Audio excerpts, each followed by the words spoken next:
Bismillahirrahmanirrahim. Assalamualaikum warahmatullahi wabarakatuh. Kita bersyukur kepada Allah Subhanahu wa Ta'ala atas nikmat yang diberikan kepada kita selama ini. Salam dan salawat kita berikan kepada Nabi besar Muhammad Sallallahu Alaihi Wasallam, Nabi terakhir sampai akhir zaman. Sahabat yang budiman, kita masih membicarakan bank syariah. Kita sudah masuk ke bab 5 tentang riba dalam perspektif ekonomi. Teori kemutlakan produktivitas modal.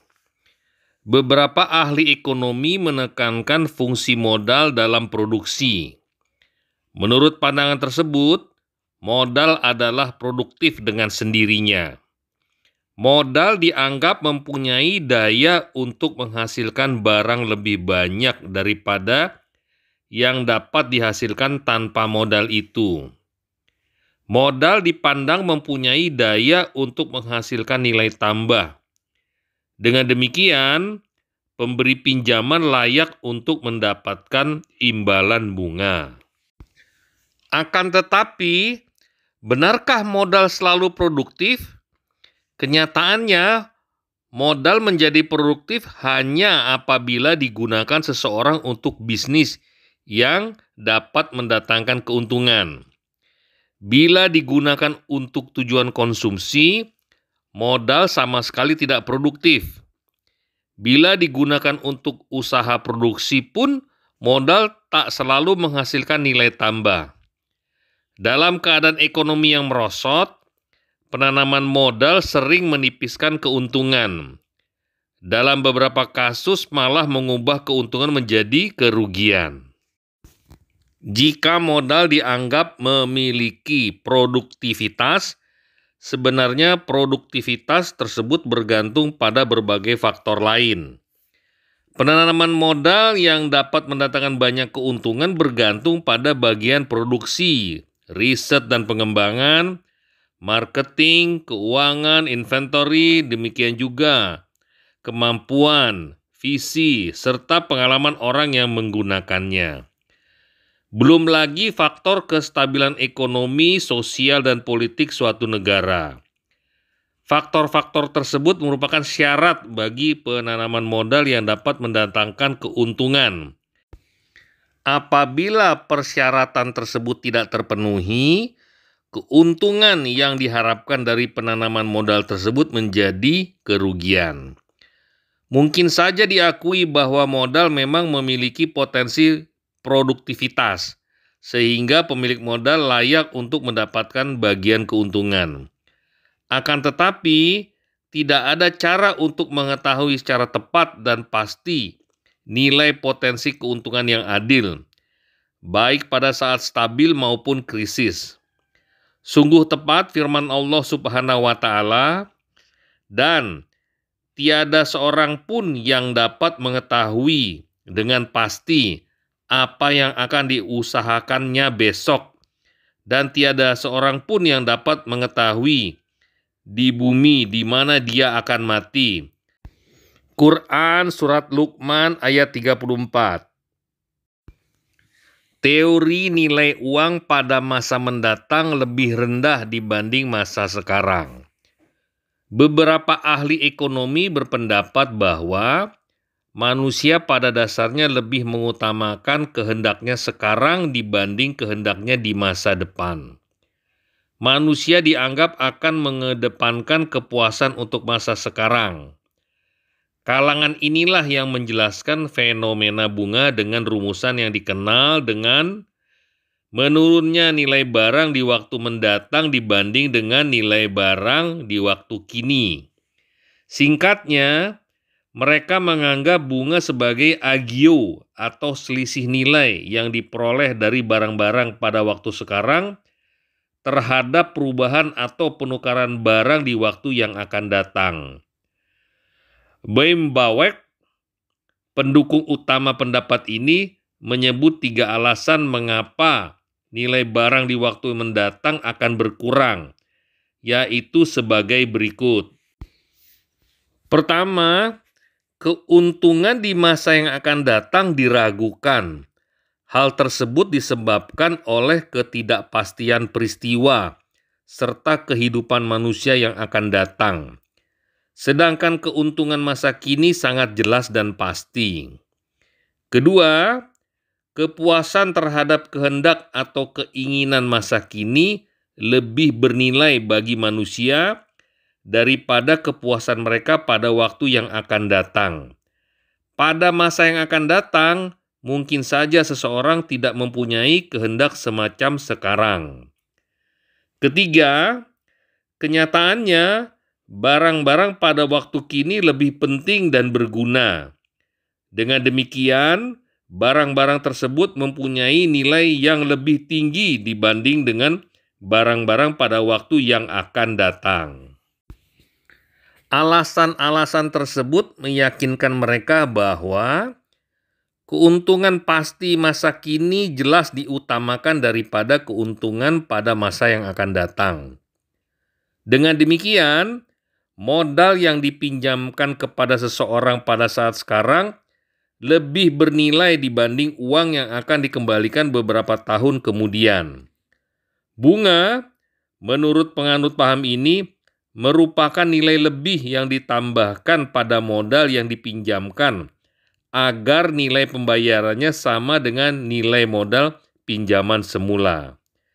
Dengan kata lain, bunga serupa dengan perbedaan psikologis barang-barang masa kini dengan barang-barang pada masa yang akan datang, bukan perbedaan ekonomis.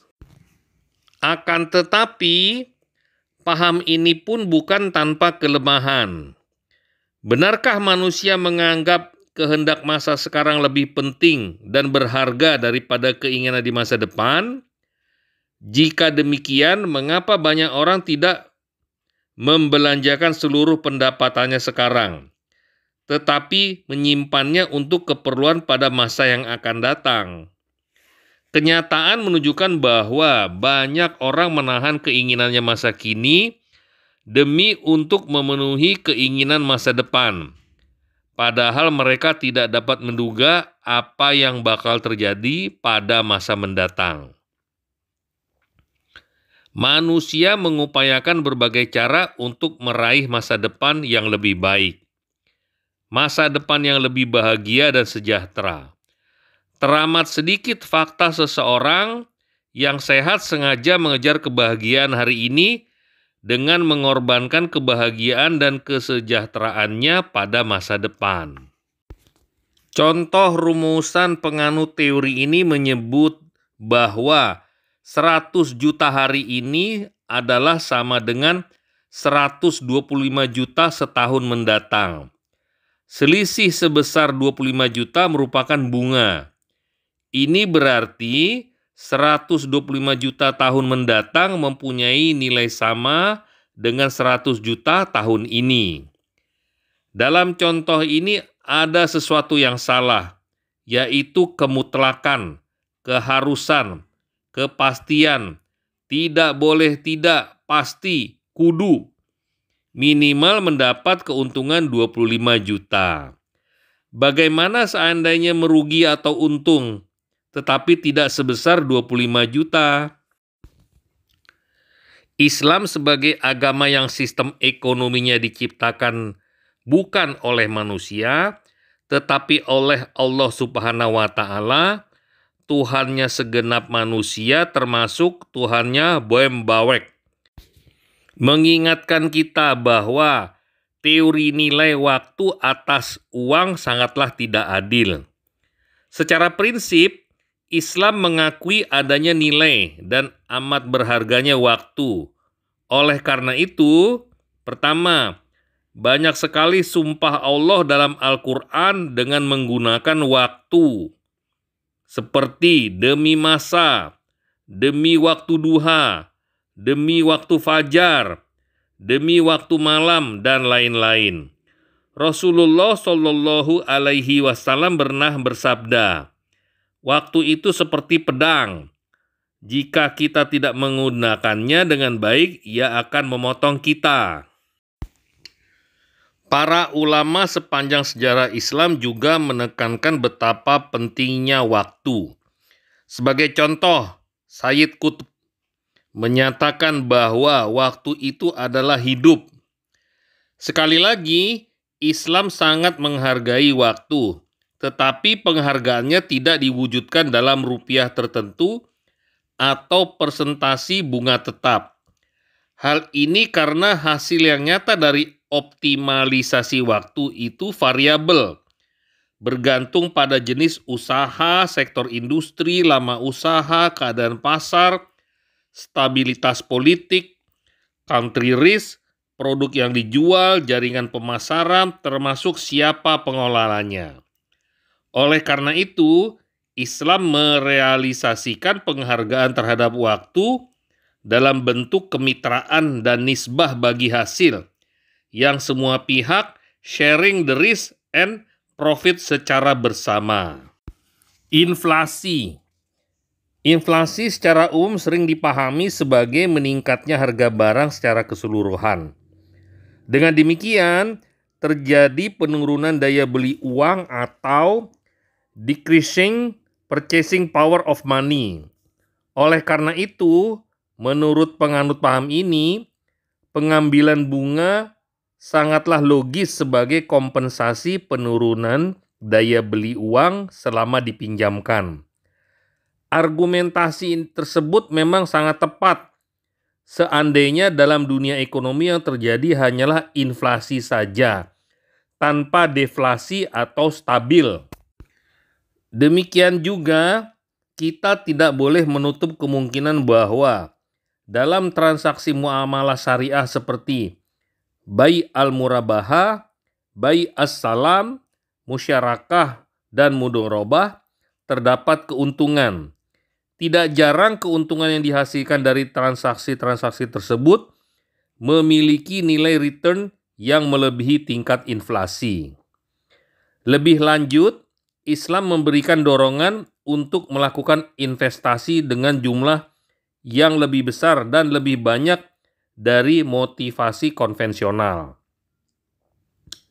Kalau secara konvensional terdapat motif profit taking dan inflasi. Dalam syariah Islam, di samping dua hal tersebut, ditambah lagi dengan adanya kewajiban zakat dan larangan mendiamkan aset. Dalam surat At-Taubah ayat 34-35, Allah Subhanahu wa Ta'ala menegaskan, "Dan orang-orang yang menyimpan emas dan perak, baik sebagai komoditi maupun mata uang, dan tidak menyalurkannya di jalan Allah, maka beritahukanlah kepada mereka bahwa mereka akan mendapat siksa yang pedih pada hari dipanaskan emas perak itu dalam neraka jahanam, lalu dibakar dengannya dahi mereka, lambung dan punggung mereka, lalu dikatakan kepada mereka, inilah harta benda kalian yang kalian simpan untuk diri kalian sendiri. Maka rasakanlah sekarang akibat dari apa yang kalian simpan itu." Menurut kaidah usul fikih, harus pula dikemukakan bahwa inflasi tidak dapat dijadikan sebagai ilat atau argumentasi dalam hukum. Terakhir, pada zaman Rasulullah Shallallahu Alaihi Wasallam pun telah terjadi inflasi, seperti dianalisis dengan sangat tajam oleh Ibnu Taimiyah dan Ibnul Qayyim dalam kitab mereka Al-Hisbah fil Islam dan I'lam al-Muwakkin. Tetapi Rasulullah tidak pernah membenarkan pengambilan bunga pinjaman atas dasar faktor ini. Bunga dan egoisme moral spiritual. Maulana Maududi dalam bukunya Riba menjelaskan bahwa institusi bunga merupakan sumber bahaya dan kejahatan. Bunga akan menyengsarakan dan menghancurkan masyarakat melalui pengaruhnya terhadap karakter manusia. Di antaranya, Bunga menimbulkan perasaan cinta terhadap uang dan hasrat untuk mengumpulkan harta bagi kepentingannya sendiri, tanpa mengindahkan peraturan dan peringatan Allah. Bunga disebut maududi, menumbuhkan sifat egois, bakhil, berwawasan sempit, serta berhati batu. Seorang yang membungakan uangnya akan cenderung bersikap tidak mengenal belas kasihan. Pertama, hal ini terbukti bila si peminjam dalam kesulitan. Aset apapun yang ada harus diserahkan untuk melunasi akumulasi bunga yang sudah berbunga lagi. Ia akan terdorong untuk bersikap tamak, menjadi seorang pencemburu terhadap milik orang lain, serta cenderung menjadi seorang yang kikir. Kedua, secara psikologis, praktik pembungaan uang juga dapat menjadikan seseorang malas untuk menginvestasikan dananya dalam sektor usaha. Hal ini terbukti pada krisis ekonomi yang melanda Indonesia baru-baru ini, maksudnya tahun 1998. Orang yang memiliki dana lebih baik tidur di rumah sambil menanti kucuran bunga pada akhir bulan. Karena menurutnya, sekalipun ia tidur, uangnya bekerja dengan kecepatan 60% hingga 70% per tahun. Ketiga, hidup dalam sistem ribawi. Demikianlah sahabat, kita akan lanjutkan ke topik berikutnya.